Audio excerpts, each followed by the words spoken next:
Zakat Sukses merupakan lembaga pengelola zakat yang fokus pada program pemberdayaan duafa.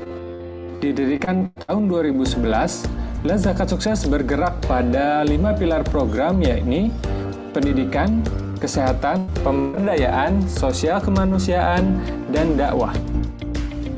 Zakat Sukses percaya, berawal dari pendidikan yang baik, maka akan tercipta kesejahteraan berbagai bidang. Untuk itu, Zakat Sukses berkomitmen mencerdaskan anak bangsa melalui program pendidikan baik sarana maupun prasarana.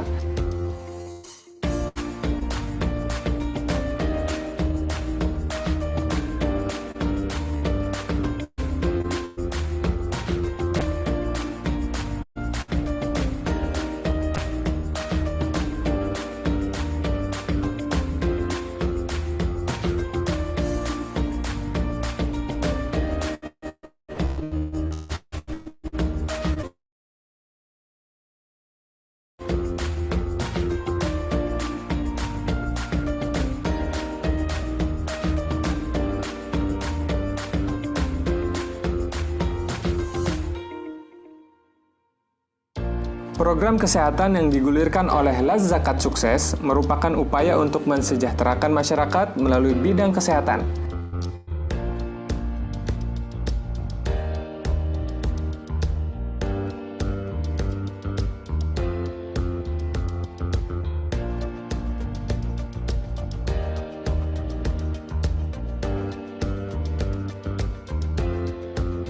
Fokus Zakat Sukses 5 tahun ke depan adalah memberdayakan warga melalui berbagai program pemberdayaan ekonomi.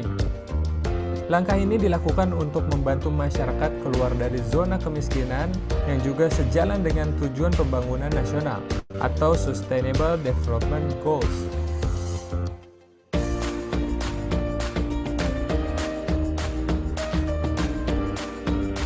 Badan Nasional Penanggulangan Bencana (BNPB) mencatat selama tahun 2019 terjadi 3.721 bencana di Indonesia. Zakat Sukses merespon berbagai kejadian tersebut melalui berbagai program kemanusiaan.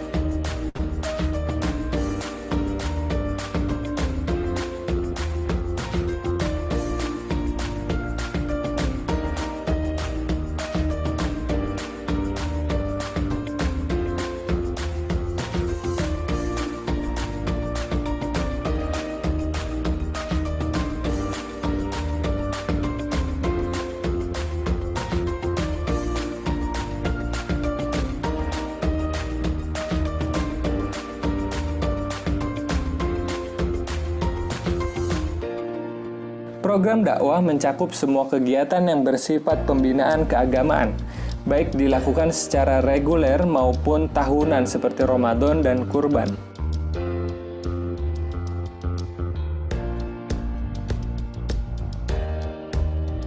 Dengan tekad yang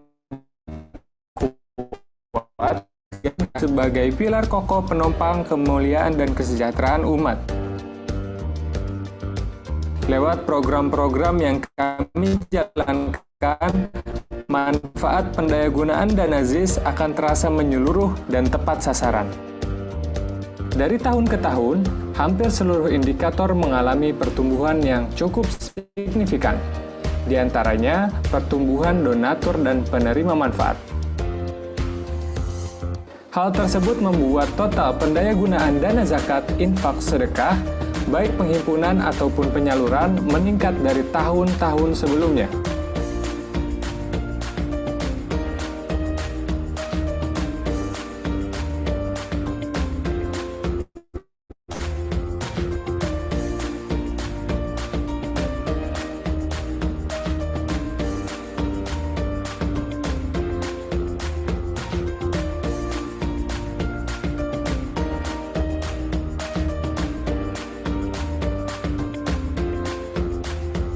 Pada tahun 2019, Zakat Sukses telah menyelesaikan proses audit keuangan oleh tim audit independen dengan predikat wajar tanpa pengecualian.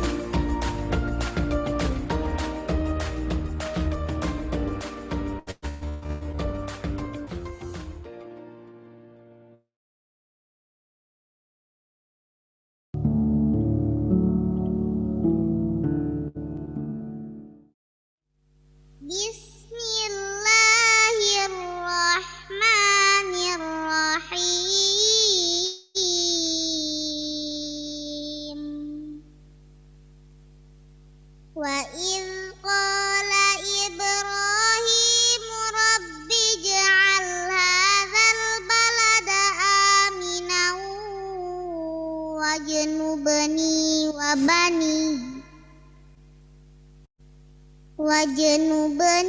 wa baniya an na'budal asnam. Rabbi innahunna adlalna katsiran minan nas fama tabi'ani fa innahu minni wa man asani fa innaka ghafurur rahim.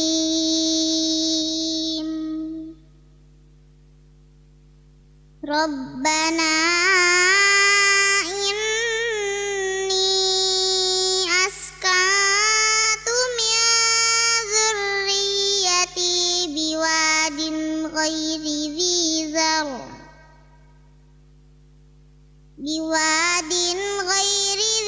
zar'in 'inda baitikal muharrami rabbana liyuqimus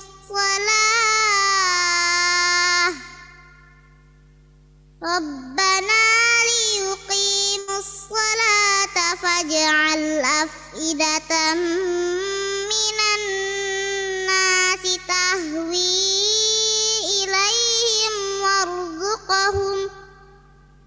warzuqhum minas samarati la'allahum yashkurun.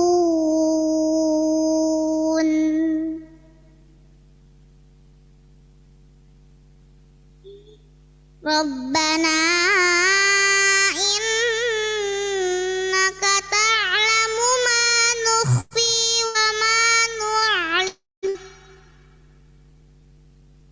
wa ma yakhfa 'ala Allahi min syai'in fil ardi wala fis sama'.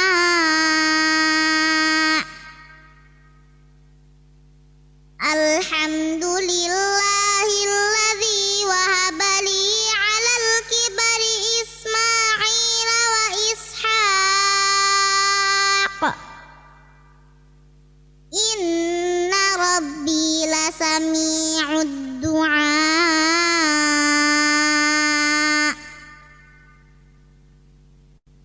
Rabbi ij'alni muqimas salati wa min dzurriyyati. Rabbana wa taqabbal du'a.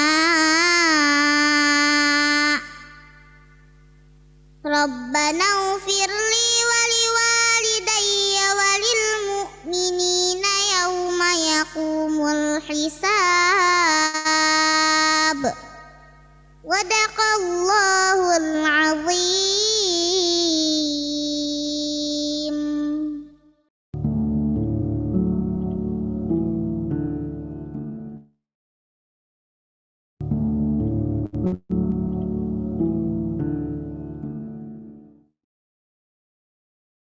Bismillahirrahmanirrahim. Inna a'tainakal kautsar fasholli lirabbika wanhar. Inna syani'aka huwal abtar.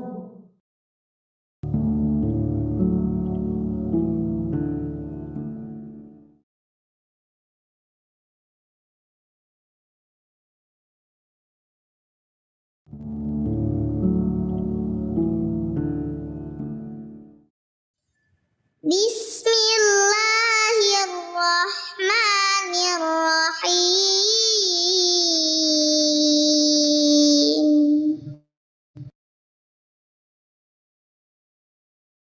Allahu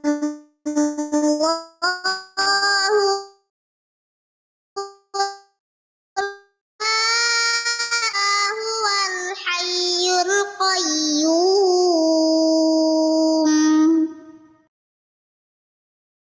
la ta'khudhuhu sinatu wa la nawm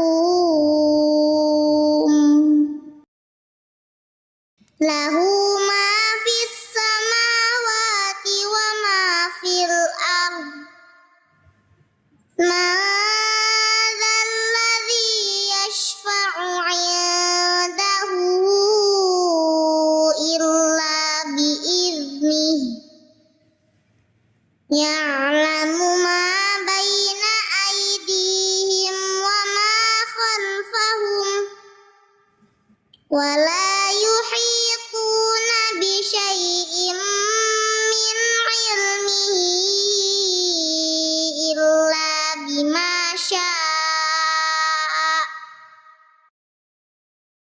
wasi'a kursiyyuhus samawati wal arda wa la ya'uduhu hifdhuhuma wa huwal 'aliyyul 'azim.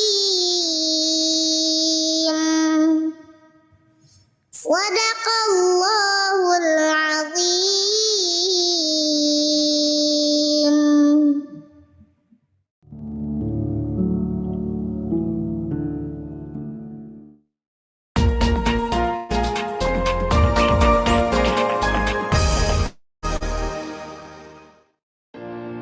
Zakat Sukses merupakan lembaga pengelola zakat yang fokus pada program pemberdayaan duafa. Didirikan pada tahun 2011, Zakat Sukses bergerak pada 5 pilar program, yakni pendidikan, kesehatan, pemberdayaan, sosial kemanusiaan, dan dakwah. Zakat Sukses percaya, berawal dari pendidikan yang baik, maka akan tercipta kesejahteraan dalam berbagai bidang.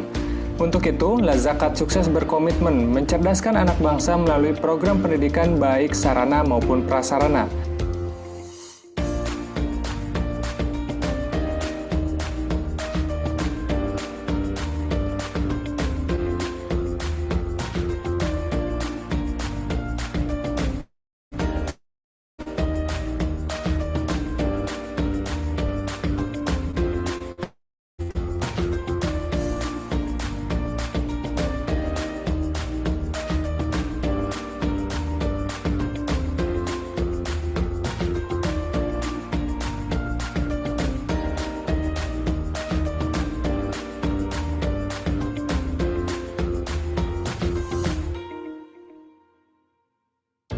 Program kesehatan yang digulirkan oleh Zakat Sukses merupakan upaya untuk mensejahterakan masyarakat melalui bidang kesehatan.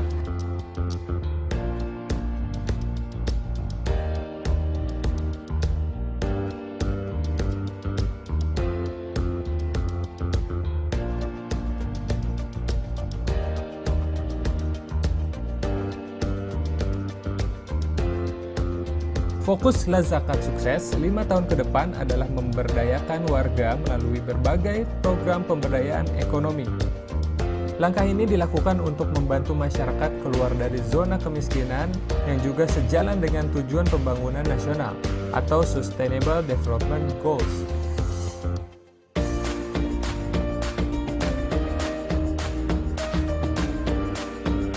Badan Nasional Penanggulangan Bencana (BNPB) mencatat selama tahun 2019 terjadi 3.721 bencana di Indonesia.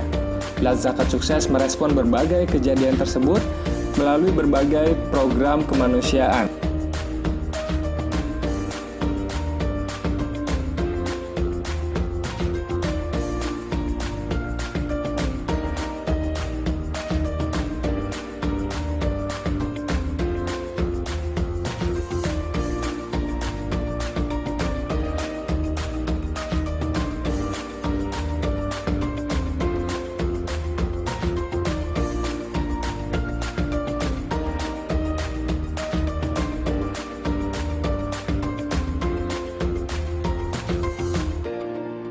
Program dakwah mencakup semua kegiatan yang bersifat pembinaan keagamaan, baik dilakukan secara reguler maupun tahunan seperti Ramadan dan Kurban.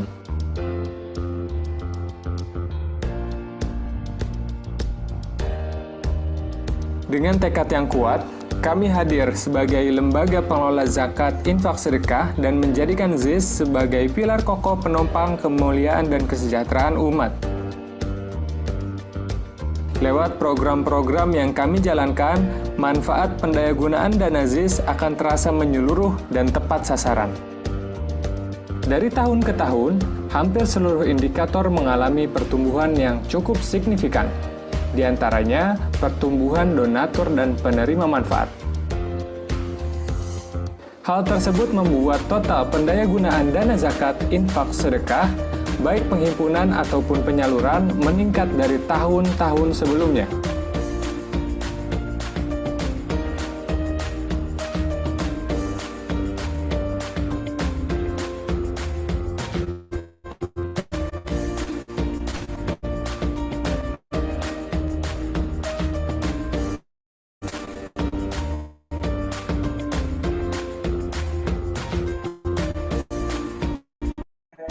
Cek cek.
Cek.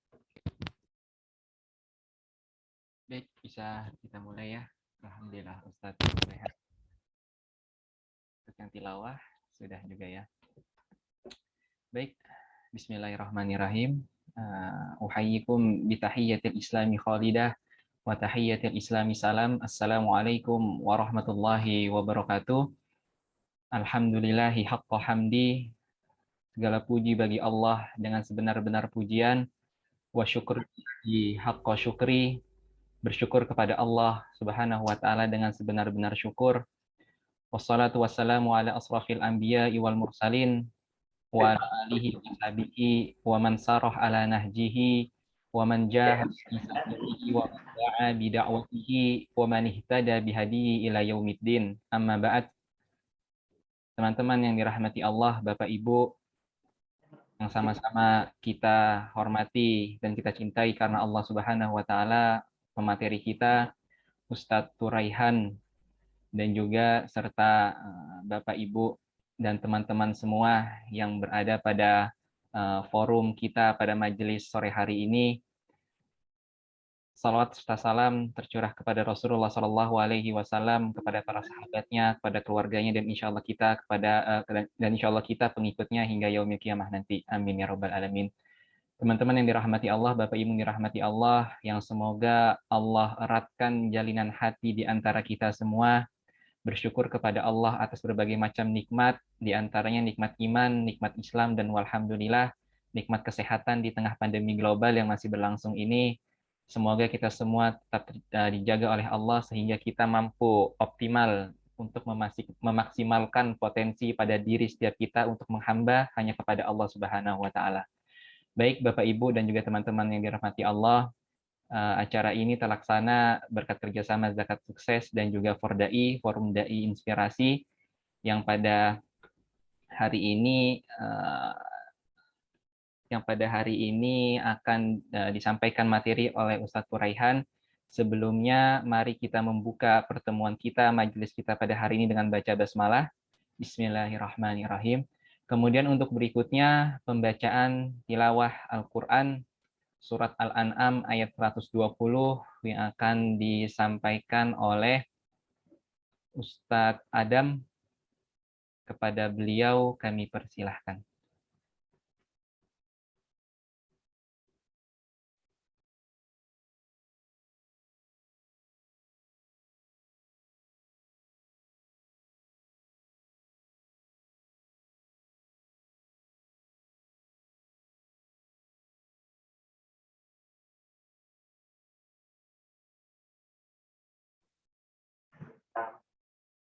Bismillahirrahmanirrahim. Assalamualaikum warahmatullahi wabarakatuh.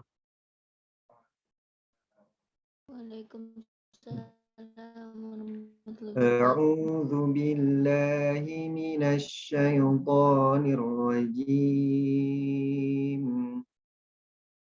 Bismillahirrahmanirrahim. وَذَرُوا ظَاهِرَ الْإِثْمِ وَبَاطِنَهُ إِنَّ الَّذِينَ يَكْسِبُونَ الْإِثْمَ سَيُجْزَوْنَ بِمَا كَانُوا يَقْتَرِفُونَ. Shadaqallahul azim. Yang artinya, dan tinggalkanlah dosa yang terlihat ataupun yang tersembunyi. Sungguh orang-orang yang mengerjakan perbuatan dosa kelak akan diberi balasan sesuai dengan apa yang mereka kerjakan. Syukran. Assalamualaikum warahmatullahi wabarakatuh. Waalaikumsalam warahmatullahi wabarakatuh. Jazakallah khair kepada Ustadz Adam atas pembacaan tilawah Al-Quran surat Al-An'am ayat 120. Baik, untuk berikutnya sebelum kita memulai materi inti kita, izinkan saya untuk menyampaikan CV dari pemateri kita pada sore hari ini.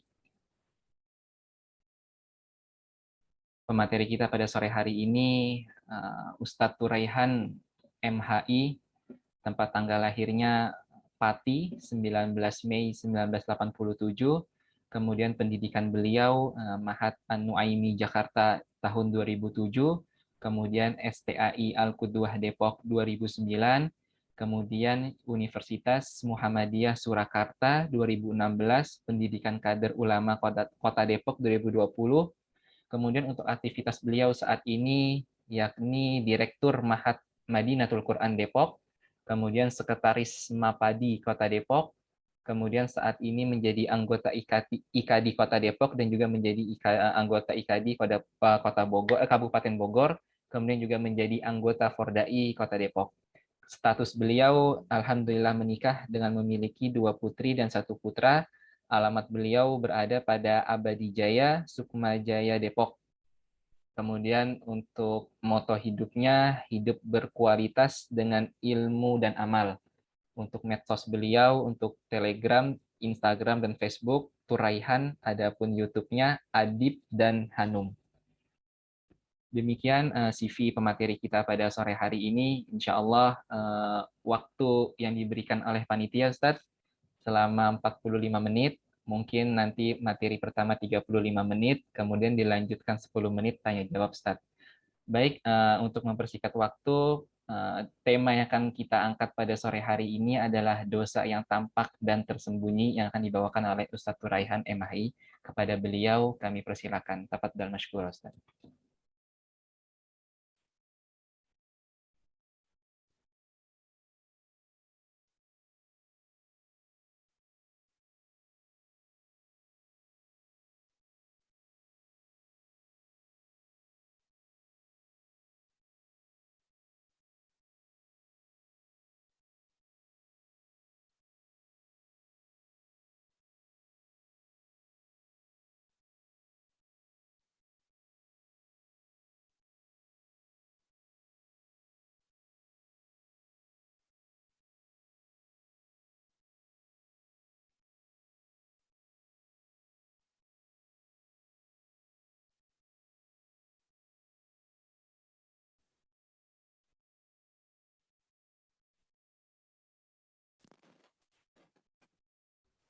Ustaz, mohon maaf, sepertinya suaranya tidak terdengar.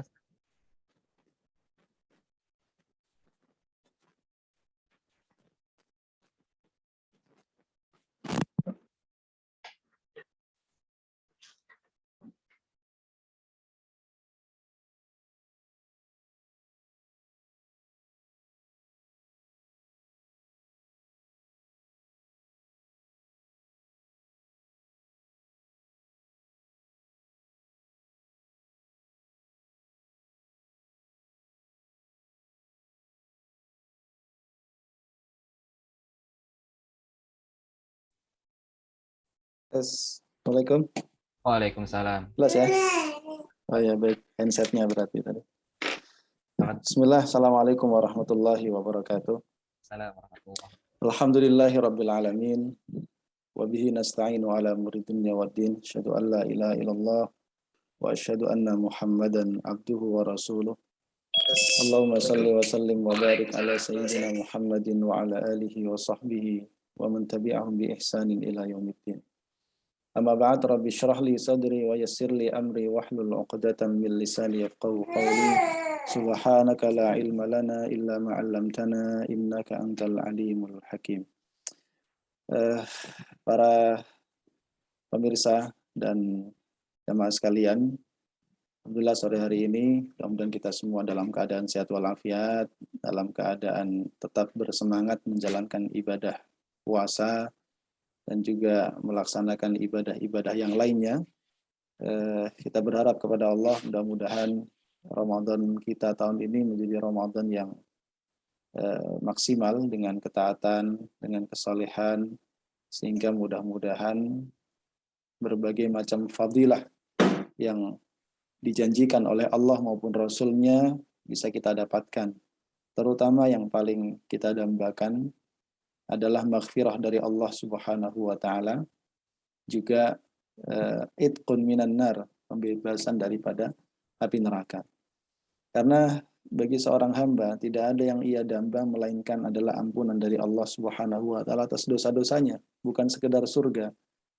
Karena seorang hamba tidak mungkin mendapatkan surga, apalagi masuk surga melalui pintu Ar-Rayyan gitu ya, kalau kemudian dosa-dosanya tidak diampuni oleh Allah Subhanahu wa taala. Maka yang menjadi materi kita pada kesempatan sore hari ini adalah dosa yang tampak dan dosa yang tersembunyi. Ikhwati fillah, jamaah yang dimuliakan oleh Allah Subhanahu wa taala, tentu kami yang ditugaskan untuk menyampaikan materi ini bukan berarti orang yang bersih dari dosa, ya, bukan orang yang terbaik di dalam kesolehan dan ketaatan, tetapi kita sama-sama berangkat dari niat untuk berusaha menjadi orang-orang yang terbaik, ya, orang-orang yang senantiasa taat kepada Allah Subhanahu wa taala, dan seminimal mungkin kita usahakan diri kita menjauhi berbagai macam dosa dan kemaksiatan. Begitu juga pembahasan kita pada kesempatan sore hari ini dimaksudkan adalah supaya kita kemudian memahami tentang pembagian dosa. Selama ini umum kita mengetahui dosa itu ada dosa kecil, ada dosa besar. Meskipun sebagian ulama ada yang tidak sepakat, bagaimana mungkin sebuah dosa itu dikatakan kecil, padahal ia bermaksiat kepada Zat yang Maha Perkasa. Bagaimana mungkin suatu kemaksiatan dianggap kemaksiatan yang kecil, yang ringan, sementara yang dia maksiati, yang dia durhakai adalah Allah, Zat Sang Maha Penguasa. Sehingga sebenarnya dalam pandangan seorang Muslim tidak ada dosa kecil itu sebenarnya ya, walaupun dia disebut kecil karena ada yang lebih besar darinya. Ya, ini selama ini yang kita pahami demikian. Makanya para ulama salafus saleh mereka selalu mengingatkan kepada kita untuk tidak meremehkan dosa-dosa kecil. Nah, ternyata selain di pembagian ada dosa kecil, dosa besar itu, ada pula yang kita kenal dengan dosa yang tampak dan dosa yang tersembunyi. Yang menjadi acuan kita pada kesempatan sore hari ini adalah firman Allah Subhanahu wa taala yang tadi sudah dibacakan oleh Ustadz Adam dalam tilawah Al-Quran ya, yaitu surah Al-An'am ayat 120. Meskipun nanti ada padanan katanya dalam surah Al-An'am 153 kalau tidak salah, dan surat Al-A'raf ayat 33 dengan redaksi yang berbeda. Nah, dalam ayat ini, ya, ayat yang cukup singkat, ayat ini disebutkan oleh Allah setelah menjelaskan tentang berbagai macam penyimpangan yang dilakukan oleh orang-orang Arab jahiliyah berkaitan dengan penghalalan dan pengharaman binatang ternak gitu ya. Maka di penghujung ini Allah mengatakan wadharu zahiral itsmi wa batinah. Wadharu, dan tinggalkanlah. Ini satu perintah ya yang menunjukkan sebuah kewajiban.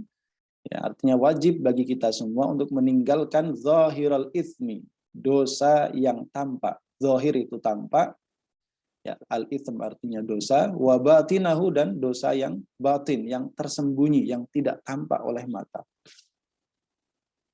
Innal ladzina yaksibunal itsma sayujzauna bima kanu yaqtarifun. Innal ladzina, sesungguhnya orang-orang yaksibun yang melakukan al-itsma, perbuatan dosa. Al-itsm di sini bentuknya tunggal mufrad, artinya setiap orang yang melakukan satu saja perbuatan dosa, sayujzauna, maka mereka pasti akan dibalas, dihukum, bima kanu yaqtarifun, disebabkan dosa yang telah mereka perbuat. Nah, ikhwati fillah rahimakumullah, kita perlu memahami terlebih dahulu tentang apa itu dosa yang tampak dan dosa yang tersembunyi. Ya, tentu tadi saya katakan mempelajari hal ini adalah bagian daripada supaya kita mengenal dosa-dosa ini, sehingga dengan demikian kita bisa terhindar dari perbuatan dosa tersebut. Ya, ketika kita mempelajari suatu keburukan, artinya kita belajar supaya jangan sampai kelak kita terjatuh ke dalamnya. Ya. Nah, kita mendapati bahwa para ulama menafsirkan zahirul itsmi wa batinah ini ada berbagai macam pendapat ya. Ada berbagai macam pendapat yang kita dapatkan dari para ulama atau mufassirin tentang makna dari zahirul itsmi wa batinah. Di antaranya kita sebutkan di situ ada Imam Mujahid, beliau mengatakan bahwa yang disebut zahirul itsmi wa batinah adalah kemaksiatan yang dirahasiakan, artinya dilakukan secara sembunyi-sembunyi, dan kemaksiatan yang ditampakkan, yang dilakukan secara terang-terangan. Ya. Pendapat lain disebutkan oleh Imam Qatadah, beliau mengatakan dosa yang sedikit dan yang banyak, yang dirahasiakan dan yang ditampakkan. Ya. Ini ada sedikit tambahan, ya, sedikit dan banyak. Ya. Kemudian As-Suddi mengatakan dosa yang tampak adalah perzinahan dengan wanita-wanita pelacur, karena umumnya wanita-wanita pelacur itu kan ya sudah diketahui secara umum dia boleh disentuh laki-laki manapun. Ya, sedangkan yang tersembunyi adalah perzinahan yang dilakukan dengan kekasih, dengan teman, tetangga, dan yang semisalnya. Dan ini ada satu hal yang unik di tradisi orang jahiliyah zaman dulu, bahwa mereka itu yastahlilna. Mereka menganggap halal perzinahan itu kalau dilakukannya sembunyi-sembunyi. Gitu. Jadi kalau terang-terangan itu dianggap buruk, tapi kalau sembunyi-sembunyi nggak ketahuan orang, ya, berarti kan dilakukan dengan orang selain wanita-wanita pelacur. Ini dianggap sesuatu yang halal gitu ya. Naudzubillah. Nah, ini kemudian Allah turunkan ayat ini menjadi satu pemutus hukum bahwa setelah turunnya ayat ini semua jenis perzinahan apapun itu ya diharamkan oleh Allah Subhanahu wa taala. Ini latar belakangnya seperti demikian. Kemudian Al-Mawardi juga mengatakan dosa yang tampak adalah yang dilakukan oleh anggota tubuh. Jadi dosa yang dilakukan oleh anggota tubuh kita mulai dari mata, hidung, telinga, lisan, tangan, kaki, perut, kemaluan. Ya. Sedangkan dosa yang tersembunyi adalah dosa yang tersimpan di dalam hati, ya, terwujud di dalam penyakit-penyakit hati atau rusaknya niat. Ya. Ini diantara beberapa pendapat para ulama. Kemudian jamaah sekalian, Imam Ibnu Katsir setelah mengutip beberapa pendapat para mufassirin tadi, beliau mengatakan pendapat yang sahih menurut beliau adalah bahwa ayat ini berlaku umum untuk semua yang telah disebutkan. Ini termasuk di antara keunikan bahasa Al-Quran. Ya, Al-Quran selalu menyebutkan dengan lafal yang umum kebanyakan ya, supaya dia mencakup sesuatu dari yang mulai yang paling kecil sampai dengan yang paling besar. Ya, sehingga dengan demikian tidak ada alasan bagi manusia untuk kemudian memilah-milah antara satu dosa dengan dosa yang lainnya, bahwa semua dosa yang tampak maupun yang tersembunyi apapun itu ya, maka dia termasuk perbuatan dosa yang kelak akan mendapatkan balasan dari Allah Subhanahu wa taala. Sehingga hal ini tentu lebih kuat untuk menjadikan perasaan takut kita di dalam melakukan perbuatan maksiat, karena kita menyadari perbuatan dosa kita ini sekecil apapun, seremeh apapun, kita sembunyikan serapat apapun, ya, tetaplah Allah Maha Tahu dan pasti akan kita dapati balasannya. Nah, inilah diantara ya keunikan bahasa Al-Quran yang kemudian menjadi sebuah pelajaran yang sangat kuat ke dalam hati kita.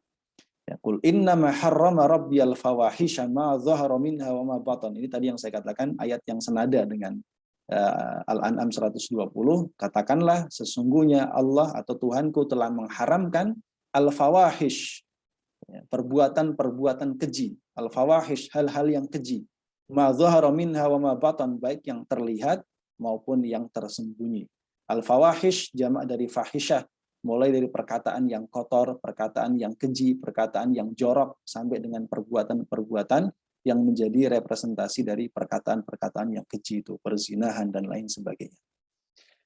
Kemudian jamaah sekalian, dalam tafsirnya Mafatihul Ghaib, Imam Fakhruddin Ar-Razi mengatakan, ya, mirip dengan kalimatnya Ibnu Katsir, bahwa larangan dalam ayat ini wadharu zahiral itsmi wa batinah tadi berlaku umum untuk semua perbuatan yang diharamkan oleh Allah.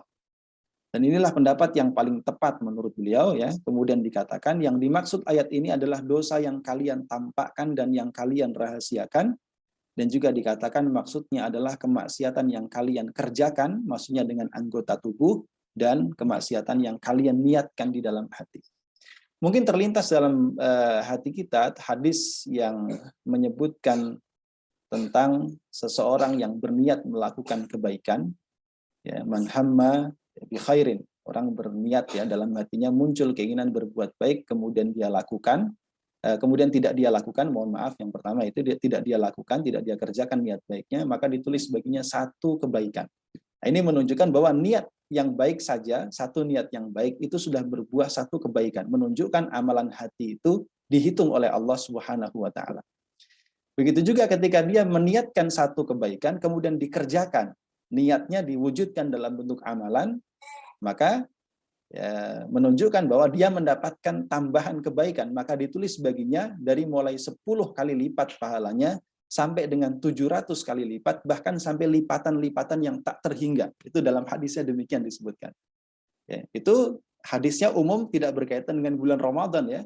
Kalau ia berkaitan dengan bulan Ramadan berarti dilipat gandakannya lagi. Ya, karena yang fardu saja, yang sunnah saja bernilai fardu, apalagi yang fardu. Demikian. Kemudian ada lagi lanjutannya. Barang siapa yang memiliki niat man hamma bisu'in, punya niat untuk melakukan keburukan, lalu batal dia kerjakan, maka ditulis baginya satu kebaikan. Kenapa orang yang sudah berniat buruk batal dikerjakan kok dapat satu kebaikan? Karena batalnya niat itu ya, berubah niatnya, batal dia mengerjakan keburukan karena ia takut kepada Allah. Maka ditulis satu kebaikan, artinya niatnya dari niat buruk sudah berubah menjadi niat baik. Tapi kalau dia gagalnya melakukan satu pekerjaan itu adalah Ya, karena digagalkan oleh satu kondisi, maka dia tetap ditulis satu keburukan. Ya, contoh seseorang sudah berniat maling nih, sudah nyongkel pintu, sudah masuk ke dalam rumah, tiba-tiba yang punya rumah bangun, maka gagal dia, kabur kan? Ya, jadi niatnya tadi tidak tersampaikan, tidak jadi dia maling. Nah, gagalnya karena satu kondisi, bukan karena berubahnya niat yang buruk menjadi baik, maka tetap ditulis satu keburukan. Ya. Maka itu menunjukkan bahwa hati itu ketika dia berniat baik, maka dia mendapatkan satu pahala, tapi ketika dia berniat buruk dan tidak berubah niat buruk itu, tapi gagal karena satu kondisi, tetap ditulis baginya satu keburukan. Ya. Jadi, khatifillah rahimakumullah, ini yang menjadi satu kesimpulan dari Imam Fakhruddin Ar-Razi sangat dalam ya. Jadi adalah kemaksiatan yang kalian kerjakan dengan anggota tubuh dan kemaksiatan yang kalian niatkan. Jadi niat ini jangan diremehkan gitu. Sesuatu lintasan yang berada di dalam hati, dalam pikiran jangan diremehkan karena boleh jadi ya itu juga berpotensi menjadi sebuah dosa kalau tidak berubah menjadi satu kebaikan. Ada nggak satu niat buruk yang berubah menjadi kebaikan? Ada contohnya dalam hadis Nabi yang sangat panjang yang kita kenal, ya 3 orang yang terjebak dalam gua, orang ketiga atau orang yang kedua mengatakan, ya Rasul, saya mencintai sepupu saya yang sangat cantik, tapi dia menolak cintaku, sampai suatu kali dia datang kepadaku karena satu kebutuhan, saya memberikan kepadanya bantuan dengan syarat dia mau melayani nafsuku. Maka ketika aku berada di atasnya, perempuan itu mengatakan, takutlah kepada Allah, maka aku takut kepada Allah dan aku tinggalkan perempuan itu dengan apa yang aku berikan kepadanya. Ya, maka ternyata apa hasilnya? Ketika dia berdoa itu, ya Allah, kalau aku lakukan itu ikhlas karenamu, maka bukalah pintu gua ini. Allah buka itu pintu gua itu. Ini menunjukkan bahwa niat buruknya tadi untuk berbuat zina, ya, itu telah batal, gagal karena rasa takutnya kepada Allah. Ya. Jadi khatifillah rahimahullah jamaah sekalian, ya ini pendapat Imam Ar-Razi ya. Nanti kita akan simpulkan secara keseluruhan. Maka dengan demikian kemudian disimpulkan oleh Wahbah Az-Zuhaili dalam tafsir Al-Munir bahwa ayat ini adalah perintah untuk meninggalkan semua jenis kemaksiatan dan perbuatan haram, baik yang ditampakkan maupun yang dirahasiakan, sedikit maupun banyak, baik kemaksiatan yang dilakukan oleh anggota tubuh maupun seperti perzinahan, ya, perzinahan dengan para pelacur maupun kemaksiatan yang dilakukan oleh hati seperti dendam, kedengkian, kesombongan, tipu daya, dan perzinahan dengan kekasih, teman dekat, dan wanita simpanan. Ya, jadi ini secara spesifik memang maknanya secara khusus dosa yang tampak dan tersembunyi ini banyak yang menafsirkan dengan perzinahan tadi ya. Tapi tadi katakan secara umum lafalnya mencakup keseluruhannya. Maka di antara bentuk kemaksiatan adalah melebihi batas yang diperbolehkan dalam keadaan darurat. Nah, kita lihat di bagian bawah, secara bahasa, ithmun adalah sesuatu yang buruk, dan menurut syariat adalah segala yang diharamkan oleh Allah, dan Allah tidak mengharamkan apapun kecuali karena bahaya atau madarat yang ditimbulkan. Nah, jadi jamaah sekalian, yang memang harus muncul dalam persepsi kita sebagai seorang muslim, bahwa segala sesuatu yang dilarang dalam agama kita, yang diharamkan, apalagi dengan nas-nas yang sangat tegas gitu ya, itu menandakan bahwa sesuatu yang dilarang itu kalau dilanggar pasti akan menimbulkan efek bahaya yang amat sangat besar. Baik dalam kehidupan kita sebagai individu, dalam kehidupan keluarga, juga dalam tatanan masyarakat, berbangsa maupun bernegara. Itu sudah pasti. Ya. Perzinahan memang logikanya itu kerusakan yang dilakukan oleh diri sendiri gitu ya. Yang rusak kan 2 orang saja. Ya, antara laki-laki dan perempuan yang melakukan. Tapi kalau kemudian ini dibiarkan, maka dia akan menjadi sebuah penyakit masyarakat. Sehingga dia merusak rumah tangga orang, dia merusak tatanan sosial, ya dia merusak nasab manusia, dan berbagai macam kerusakan yang lainnya. Ya. Minum khamr pada hakikatnya dia memang merusak diri pribadi orang yang meminum khamr. Ya. Tetapi kalau kita biarkan ini terjadi, dia akan menjadi sebuah penyakit sosial karena kita tahu bahwa khamr ini adalah ummul khaba'ith. Ya, dia merupakan induk segala macam keburukan sehingga dia akan beranak pinak menjadi keburukan-keburukan yang lainnya. Dari khamr akan muncul sabu-sabu, narkoba, nanti berikutnya akan perzinahan, seks bebas, kemudian merusak rumah tangga orang, kemudian juga kejahatan, kriminalitas, pembunuhan dan lain sebagainya. Ya, sehingga di sini kita memandang bahwa betapa Allah Subhanahu wa taala memang zat yang Maha mengetahui tentang kondisi kita manusia ini, telah memberikan rambu-rambu yang amat sangat jelas.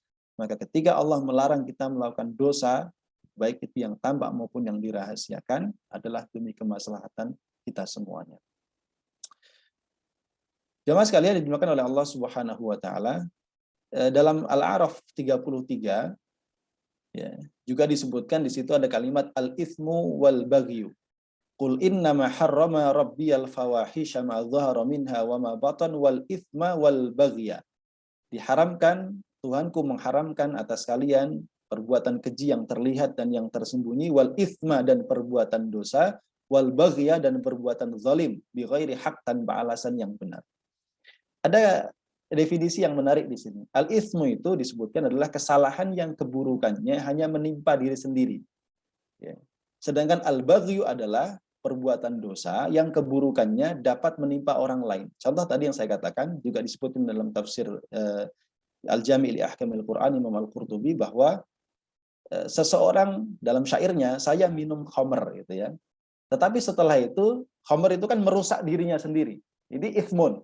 Ya, ithmun, dia merusak diri sendiri. Tapi kemudian ternyata ithmun ini tidak berhenti sampai di situ. Dia kemudian menjadikan peminum khamr ini, dia melakukan dosa yang lain. Karena minum khamr, dia berzina. Setelah berzina, dia membunuh orang. Sehingga al-baghyu, sehingga dia menimbulkan kezaliman kepada orang lain. Ya, ini luar biasa. Bagaimana Allah Subhanahu wa taala mengkaitkan antara satu hal dengan yang lainnya, dan memberikan kepada kita satu penyadaran bahwa dosa itu sekecil apapun dan setersembunyi apapun, dan meskipun dilakukan oleh diri sendiri gitu ya, tidak boleh kita remehkan, karena boleh jadi dia akan melahirkan dosa-dosa berikutnya yang kezalimannya juga akan merusak orang lain. Ya. Nah, ini semakin dalam. Makanya ada kalimat yang sangat unik yang disampaikan oleh para mufassir. Al-ithmu wal baghyu, ini adalah dua hal yang sebenarnya masuk dalam cakupan kalimat al-fawahish ma dhahara minha wa ma batan. Ya, kenapa Allah menyebutkan tersendiri kalimat ithmun dan baghyun dalam ayat ini, padahal dia sudah dicakup dalam kalimat al-fawahish itu? Maka ini menunjukkan bahwa ithmun dan baghyun ini adalah dua hal yang meskipun dia termasuk fawahish, tapi dia memiliki dampak bahaya yang lebih besar dibandingkan yang lainnya. Daya rusaknya memiliki daya rusak yang sangat besar, sehingga ia perlu disebutkan secara tersendiri sebagai bentuk penekanan kepada kita semua, supaya benar-benar berhati-hati dari perbuatan dosa. Ini sangat luar biasa penekanannya yang disampaikan kepada kita semuanya. Kemudian, rahimakumullah, kita lebih rinci lagi, kita masuk dosa yang tampak ya. Kalau kita simpulkan, maka dosa yang tampak itu adalah dosa yang dilakukan oleh anggota tubuh, mulai dari mata, telinga, lisan, tangan, kaki, perut, dan kemaluan. Ya. Jenis dosa ini kebanyakan tidak memiliki akar tersembunyi, tapi sumbernya dikembalikan kepada sifat manusia yang lemah dan lalai. Wa khuliqal insanu dha'ifa. Kami ciptakan manusia itu lemah. Ya, dan lemahnya manusia itu karena kadang ya lemah kemauannya, lemah azamnya, lemah kemudian keinginannya untuk bertaubat kepada Allah Subhanahu wa taala, lemah azamnya sehingga dia terjatuh dalam perbuatan dosa. Maka kita melihat di sini banyak sekali kemaksiatan yang dilakukan oleh fisik kita, mulai dari mata. Ya, mata ini memandang sesuatu yang haram, ya, maka disyariatkan ghadul basar. Telinga kita ini mendengar sesuatu yang haram, ya, maka disyariatkan untuk menjaga telinga kita jangan mendengarkan perkataan-perkataan yang dusta dan lain sebagainya. Bahkan ini telinga ini maksiatnya berkaitan dengan lisan, ya, karena seseorang yang mendengarkan perkataan-perkataan yang buruk, ghibah, dusta dan lain sebagainya, maka hukumnya seperti orang yang mengatakan. Ya, lisan lebih banyak lagi dosanya, mulai dengan berdusta, ghibah, kemudian menuduh tanpa bukti, ya, berkata kotor dan lain sebagainya, namimah, mengadu domba dan seterusnya, lisan yang menjadi sumber malapetaka. Kemudian tangan, ya, mengambil hak orang lain, ya, memukul tanpa sebab, menzalimi dan lain sebagainya. Kaki, ya, berjalan ke tempat-tempat yang diharamkan oleh Allah Subhanahu wa taala, atau ia menzalimi orang lain dengan kejahatannya, kemudian perut dia memakan sesuatu yang haram, makan riba, memakan harta anak yatim, ya, dan lain sebagainya. Kemudian kemaluan, ya, ketika ia ditempatkan pada sesuatu yang tidak halal, maka ia menjadi perbuatan dosa. Ini dosa yang tampak, ya. Dosa yang tampak ini kelihatan jelas oleh mata manusia. Ya. Nah, saat manusia melakukan dosa yang besar atau yang zahir ini, ya, lalu ia tersadar, menyesal, dan kemudian segera bertaubat kepada Allah, maka Allah akan segera mengampuni dosa. Ini dosa yang tambah. Asalkan dia berhenti secara zahir, dia tidak lagi melakukan perbuatan dosa itu, dia bertaubat, menyesali perbuatannya, maka Allah menerima taubatnya. Tapi meskipun demikian, bukan berarti dosa yang tambah ini kemudian bisa kita remehkan. Nanti dosa tambah ini ada terbagi menjadi dosa yang kecil, menjadi dosa yang besar, gitu ya. Begitu juga nanti dosa yang tersembunyi, dosa hati, ya, itu juga terbagi menjadi dosa kecil dan dosa yang besar. Nah, jamaah sekalian, tentang dosa yang tampak ini Rasulullah SAW telah memberikan jaminan kepada kita semuanya.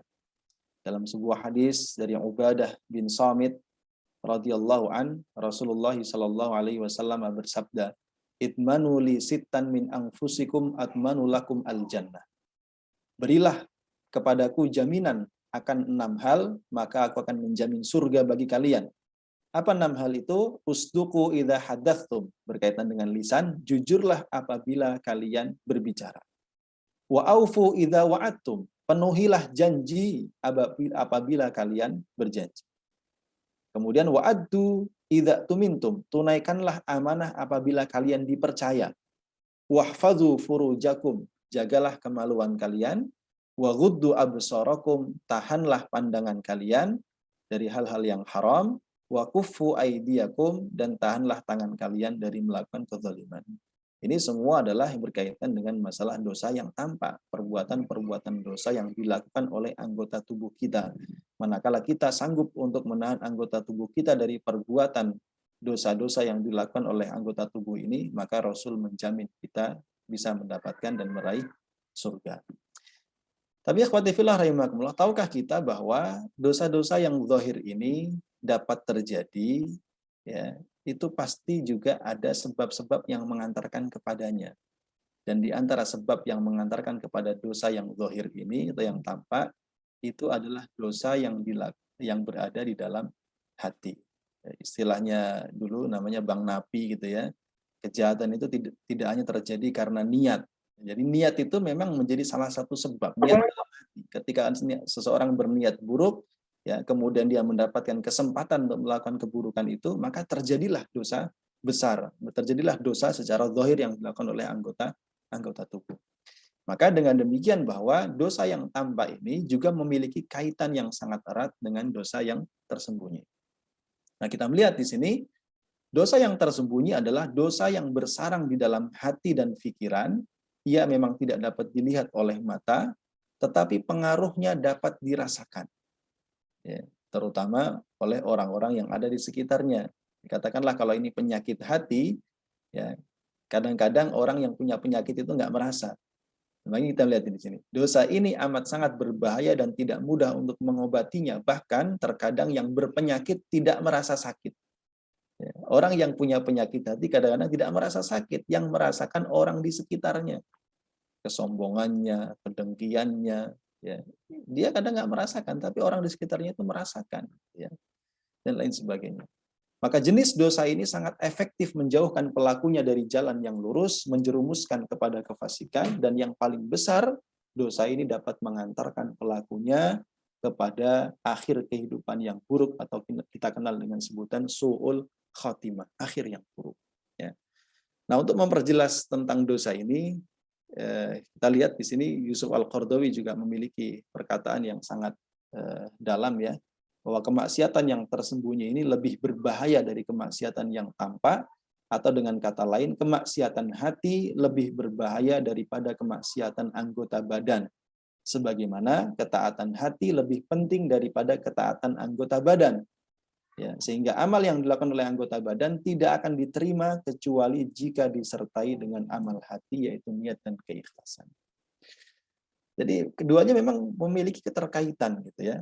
Saat Allah Subhanahu wa taala memerintahkan kepada anak keturunan Nabi Adam untuk berpakaian, gitu ya, lalu mengingatkan walibasut taqwa dzalika khair, bahwa pakaian ketakwaan yaitu ketakwaan hati jauh lebih penting, artinya menandakan bahwa setelah manusia itu menutup auratnya, maka berikutnya ia harus berusaha untuk benar-benar menjaga hatinya agar benar-benar bertakwa.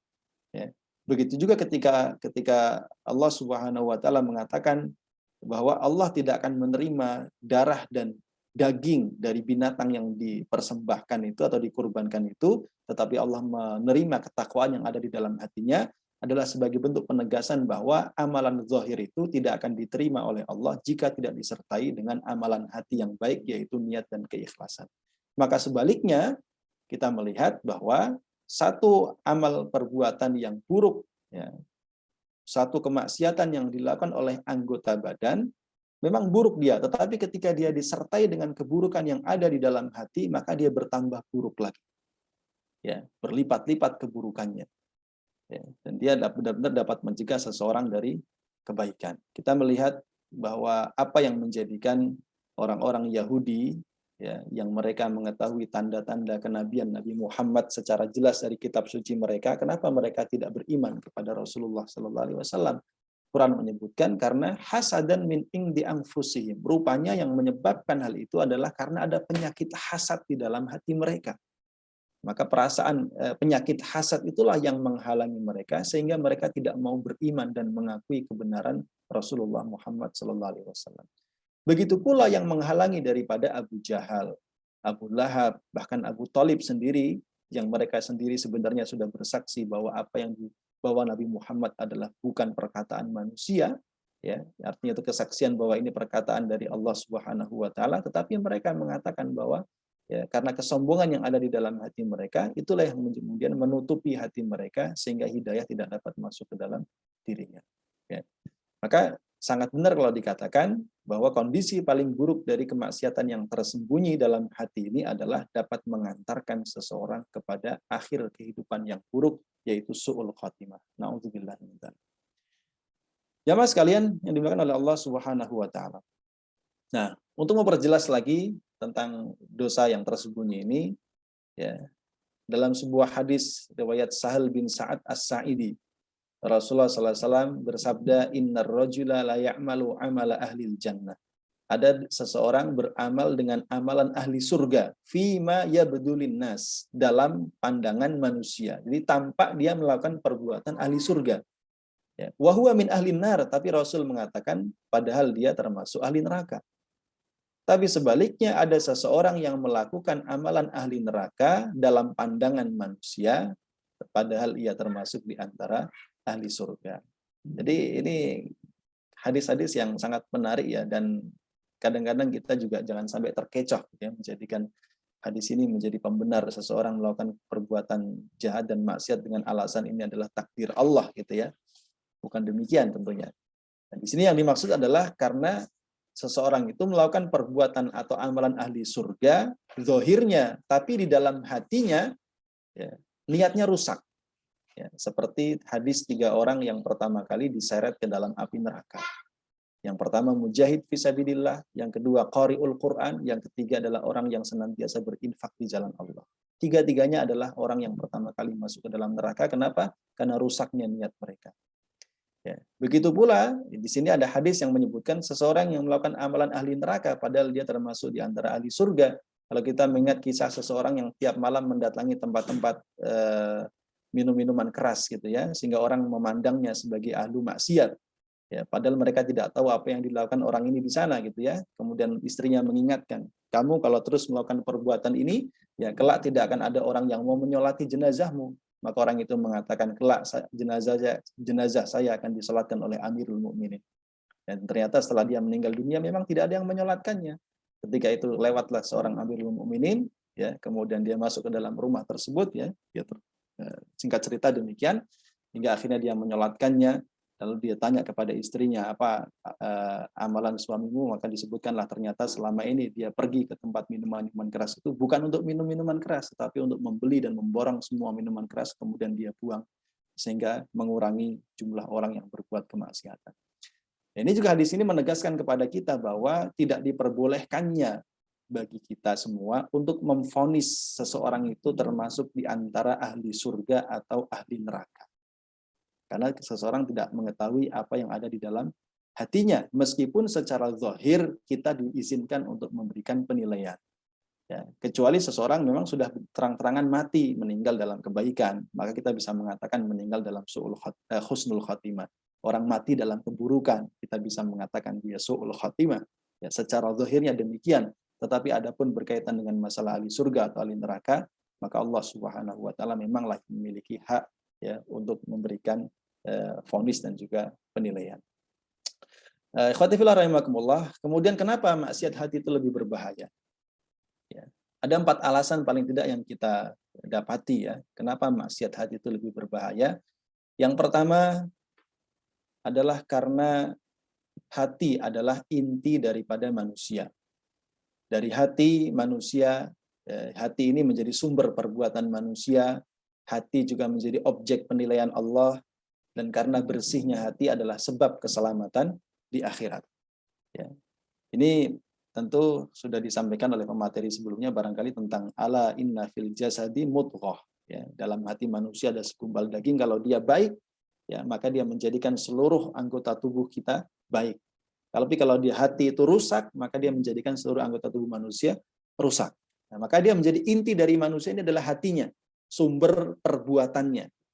Jika nanti lisannya, matanya, telinganya, tangan dan kakinya melakukan perbuatan apa, maka tergantung dengan kondisi hatinya.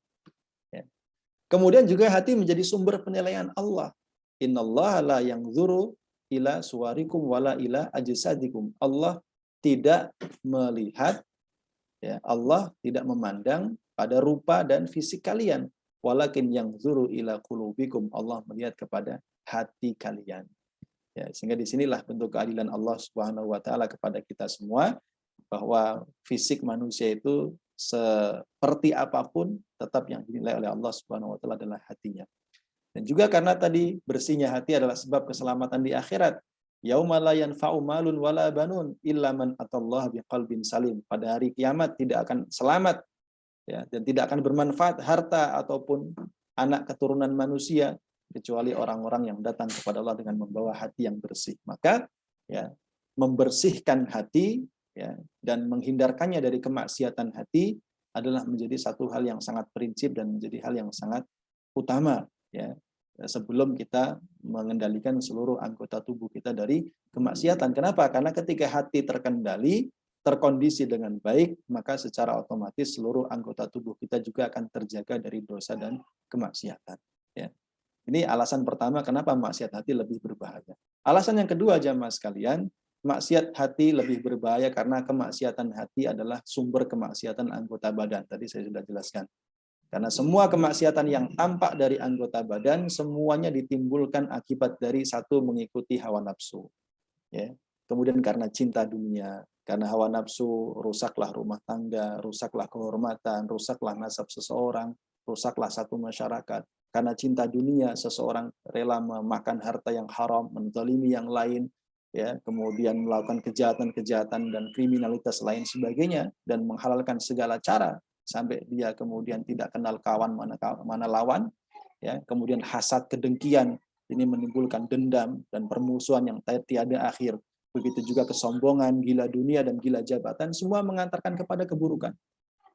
Ya, semua mengantarkan kepada keburukan. Dan ini yang kita saksikan ya dalam kisah-kisah yang disebutkan di dalam Al-Qur'an ya, bahwa yang menjadikan Qabil membunuh Habil tidak lain adalah karena dengki.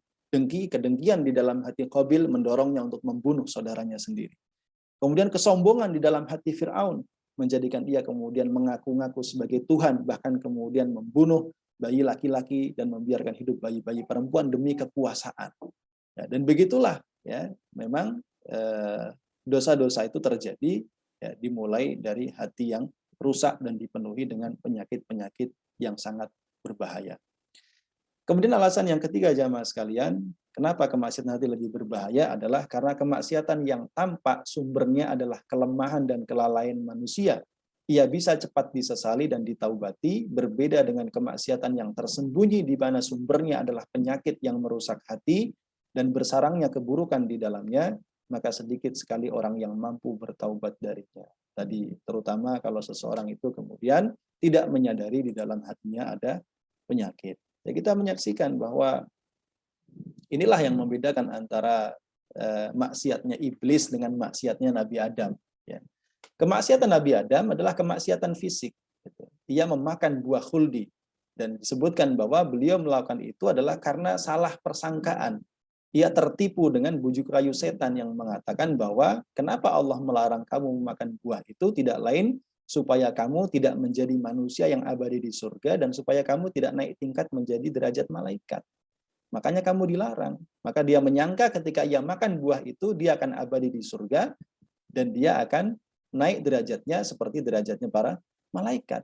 Karena ketertipuan inilah kemudian beliau bermaksiat dan memakan buah itu. Tapi kemudian kemaksiatan Nabi Adam ini mengantarkannya kepada pertaubatan karena memang hatinya masih bersih. Sehingga ia kemudian bertaubat kepada Allah, Rabbana zalamna anfusana wa illam taghfir lana wa tarhamna lanakunanna minal khasirin. Sedangkan iblis, ya, bahwa kemaksiatan iblis itu kan kemaksiatan yang timbul dari rusaknya hati, di mana ia kemudian timbul rasa hasad dalam dirinya, kemudian dia menyombongkan diri, dia sombong merasa lebih baik daripada Nabi Adam, kemudian dia hasad, dia iri dengki dengan kenikmatan yang didapatkan oleh Nabi Adam, maka dia kemudian melakukan perbuatan yaitu menggelincirkan Adam, bahkan dia bersumpah akan menyesatkan anak keturunannya. Ya, maka kesesatan iblis ini, ya, meskipun dia sadari, ya, tetapi sama sekali tidak akan mengantarkannya kepada pertaubatan karena memang dia sudah bersumpah dengan demikian. Ya, ini ya yang termasuk yang kita pahami dari alasan-alasan. Kemudian yang keempat alasannya kenapa kemaksiatan hati lebih berbahaya adalah karena Allah dan Rasul-Nya memberikan peringatan yang amat sangat keras bagi orang-orang yang terdapat penyakit di dalam hatinya. Contoh, la yadkhulul jannah man kana fi qalbihi mithqalu dzarratin min kibr. Tidak akan masuk surga seseorang yang di dalam hatinya terdapat kesombongan meskipun hanya sebesar atom. Itu kan keras sekali.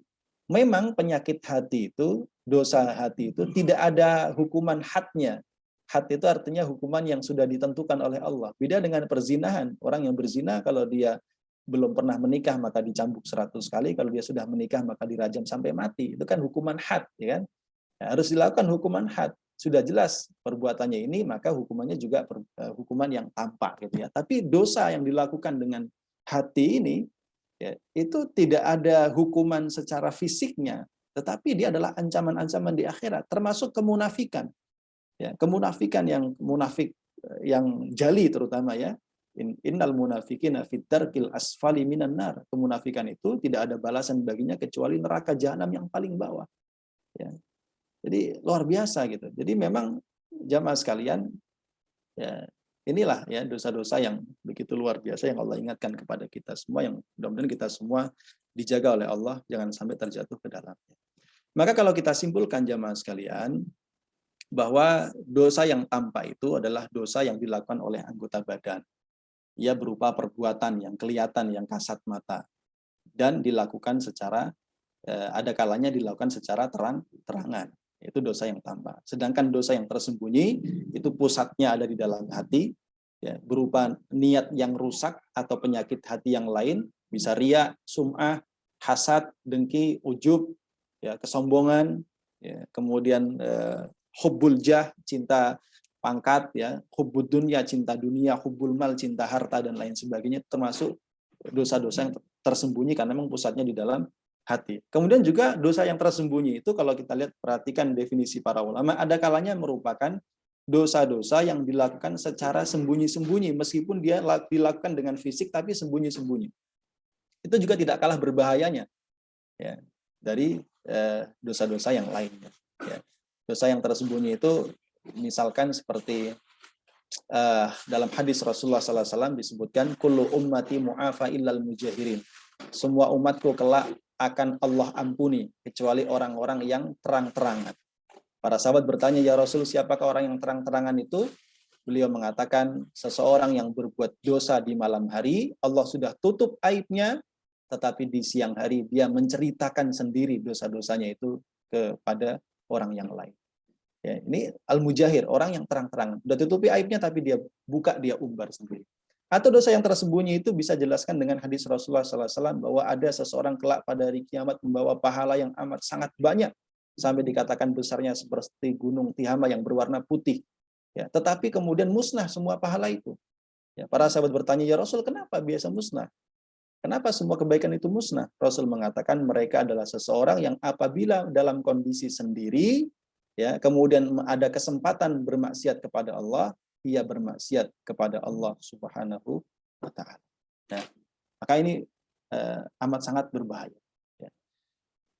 Kemudian khawatifullah rahimakumullah, ya, mungkin menutup materi pada kesempatan sore hari ini, ya, potongan ayat yang kedua, innal ladzina yaksibunal itsma sayujzauna bima kanu yaqtarifun. Sesungguhnya orang-orang yang melakukan perbuatan dosa tadi, ya, sekecil apapun, kelak akan diberikan balasan sesuai dengan apa yang mereka kerjakan. Inilah keadilan Allah Subhanahu wa Ta'ala pada kita semua. Wa may ya'mal mithqala dzarratin khairan yarah wa may ya'mal mithqala dzarratin syarran yarah. Perbuatan dosa walaupun sebiji atom, kelak ada hitungan hukumannya di hadapan Allah Subhanahu wa Ta'ala. Tetapi semua pendosa selama ia tidak berbuat kesyirikan, maka dia memiliki dua kemungkinan. Kemungkinan pertama, kalau ia bertaubat sebelum mati, maka Allah ampuni dosanya dan tidak akan menghukumnya. Allah terima taubatnya artinya, ya. Atau kalaupun dia tidak sempat bertaubat, ya, dia masih punya kemungkinan diampuni oleh Allah Subhanahu wa Ta'ala atas dosa-dosanya dan tidak dihukum selama ia tidak melakukan perbuatan syirik.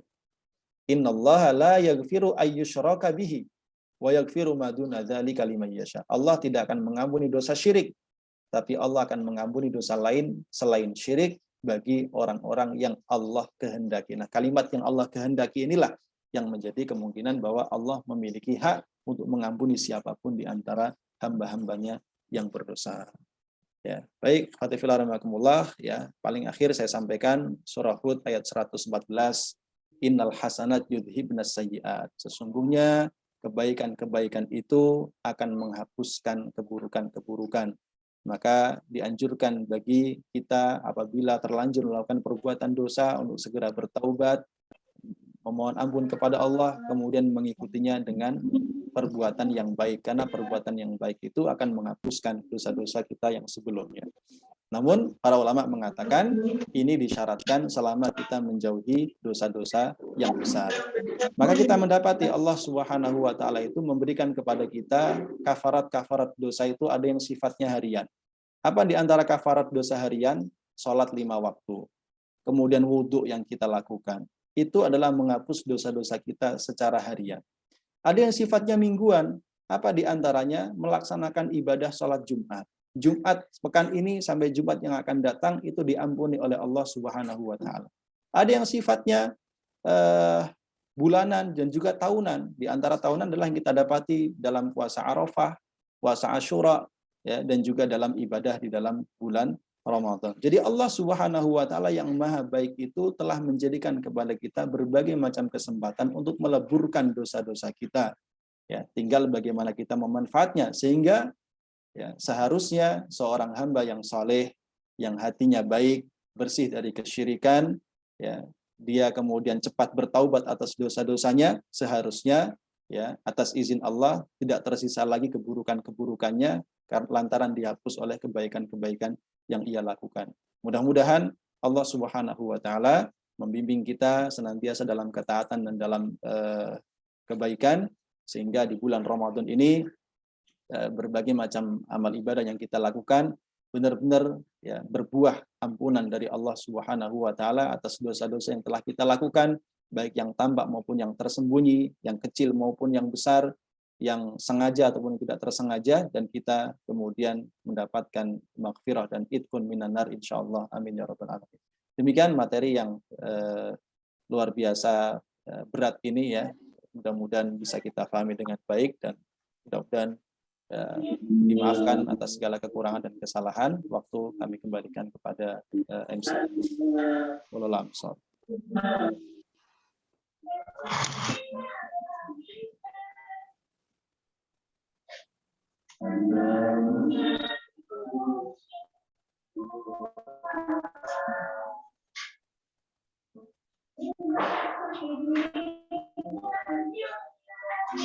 Silakan Ustaz Faik, saya kembalikan ke antum.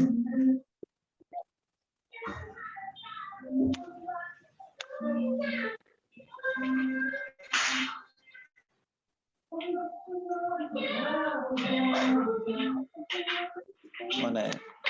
MC-nya nggak kelihatan. Baik, alhamdulillah. Mohon ya, maaf Ustaz, alhamdulillah. pas buat mati lampu di rumah. Oh ya, Jadi di luar pakai HP ini. baik. Insya Allah. Baik, alhamdulillah Bapak Ibu dan juga teman-teman semua, kita telah mendapatkan insight yang luar biasa tentang dosa yang tampak dan tersembunyi. Juga tadi disampaikan bahwa tidak ada dosa kecil, melainkan dosa itu apabila itu akan menjadi besar. Kemudian juga bahwa setiap dosa kecil sekalipun akan dan pasti Allah balas kelak di akhirat nanti. Seperti yang diucapkan oleh Al-Mawardi tadi, yang disampaikan oleh Ustaz Raihan, bahwa dosa yang tampak adalah yang dilakukan oleh anggota tubuh, sedangkan dosa yang tersembunyi adalah yang dilakukan oleh hati atau yang tersembunyi.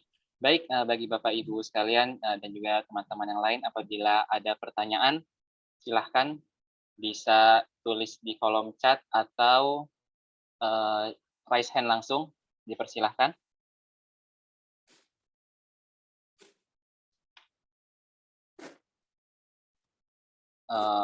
Baik, mungkin Ana mau bertanya Ustaz, sebagai trigger aja mungkin nanti biar ada teman-teman yang mau menambahkan. Tadi terkait ini Ustaz, terkait dosa maksiat dosa syirik ya Ustaz ya, yang juga tertulis dalam An-Nisa 48 itu kan bahwa Allah Subhanahu wa taala tidak mengampuni dosa syirik gitu kan salah satunya. Nah, yang dimaksud dengan syirik ini kan artinya maksudnya menyekutukan Ustaz ya. Maksudnya makna implisit itu apakah kita yang istilahnya tetap menuhankan Allah tetapi menduakannya dengan misalkan tidak sholat atau misalkan tidak menjalankan perintahnya, ataukah yang dimaksud syirik ini adalah yang murtad, Ustaz, yang keluar dari Islam. Itu yang pertama, Ustaz. Nah, kemudian yang kedua adalah fenomena yang viral beberapa waktu lalu, Ustaz, yang terkait dengan pawang hujan yang di Mandalika itu, Ustaz.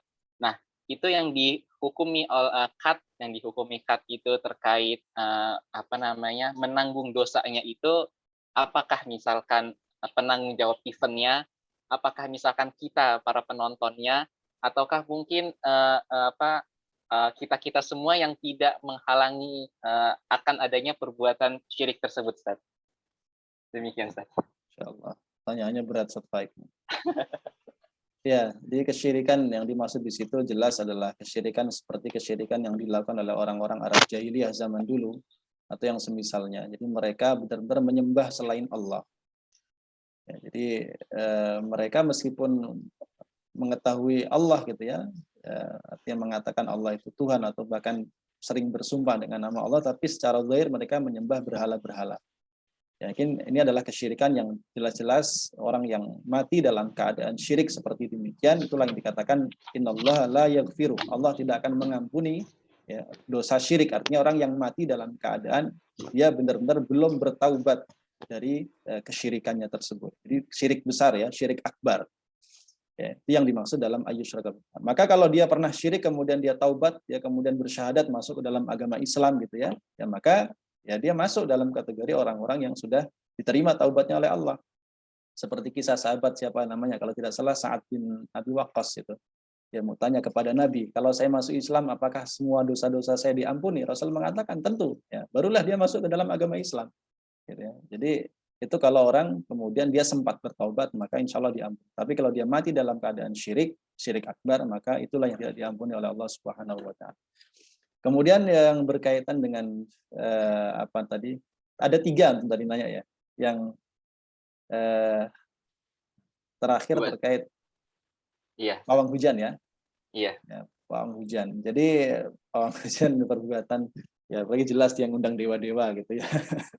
Pola alam kita saya juga nggak mencari detail dia agamanya apa, tapi jelas dia memohon kepada selain Allah Subhanahu wa taala, termasuk memang perbuatan syirik secara zahir ya, kelihatan, walaupun apakah itu syirik akbar atau syirik kecil, kalau dia seorang muslim ya, apakah itu syirik akbar, syirik kecil, ini yang kita tidak bisa pastikan. Mungkin para ulama berbeda pendapat dan mengatakan syirik besar dan mengatakan syirik kecil. Tapi yang pasti bahwa siapakah yang kemudian berdosa? Yang pertama yang melakukan. Itu jelas karena dia melakukan. Yang kedua ya jelas yang mengundang dong, karena dia memfasilitasi seseorang melakukan perbuatan dosa besar. Ya. Ya, yang mengundang nih siapa? Apakah semua panitia misalkan? Ada panitia yang nggak tahu menahu tiba-tiba muncul pawang hujan ya. Ini kalau masalah rinciannya ya, ini yang ya selama kalau secara umum ya seseorang yang tidak berperan di dalam memfasilitasi ya jelas tidak. Apalagi dia tidak tahu menahu, dia misalkan hanya seorang panitia yang diperintahkan untuk menyiapkan ini dan itu dan dia tidak tahu untuk apa itu disiapkan, ternyata untuk perbuatan yang syirik. Ya, mudah-mudahan si Allah maafkan, Allah ampuni.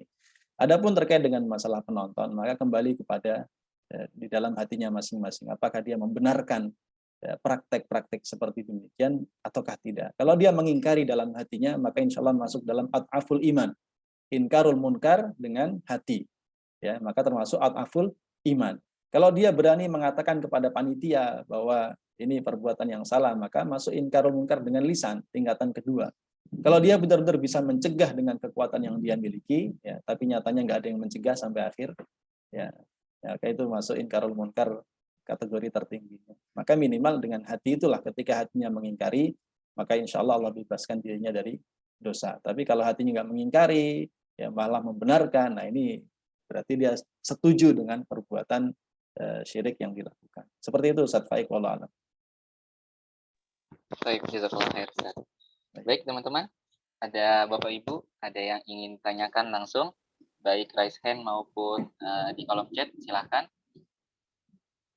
Atau mungkin bila tidak enak untuk ngechat, boleh private chat, nanti kita sampaikan. Apakah ada?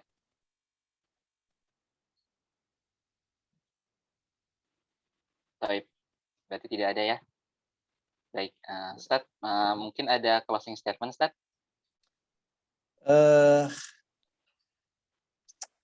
Sedikit saja bahwa perbuatan dosa itu terlahir karena tadi ya, pertama dorongan hawa nafsu, yang kedua bisikan setan. Ya. Jadi sebenarnya bukan setan yang berperan utama di situ, tapi adalah diri kita sendiri. Karena setan dia juga sudah mengungkapkan hanya mengajak dan membisikkan ke dalam hati manusia.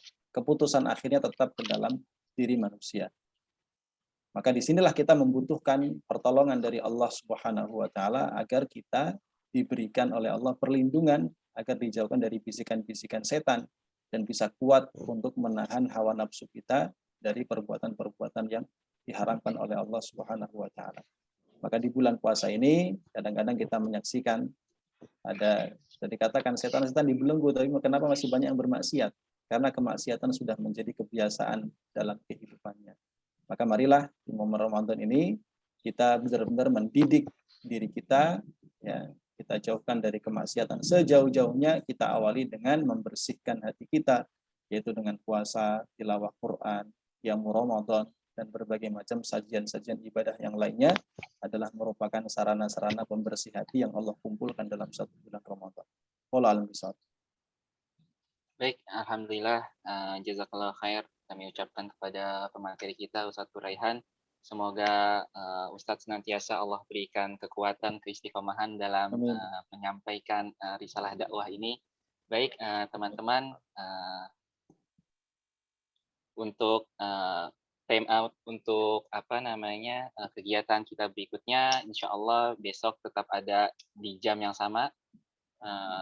Tema besok metamorfosa hamba di bulan Ramadan.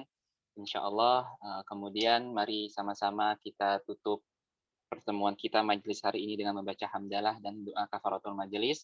Alhamdulillahirrabbilalamin. Subhanakallahumma wa bihamdika asyhadu an la ilaha illa anta astaghfiruka wa atubu ilaik. Sebelumnya banyak kegiatan teman-teman, Bapak Ibu sekalian, baik dari Zakat Sukses maupun dari Fordai.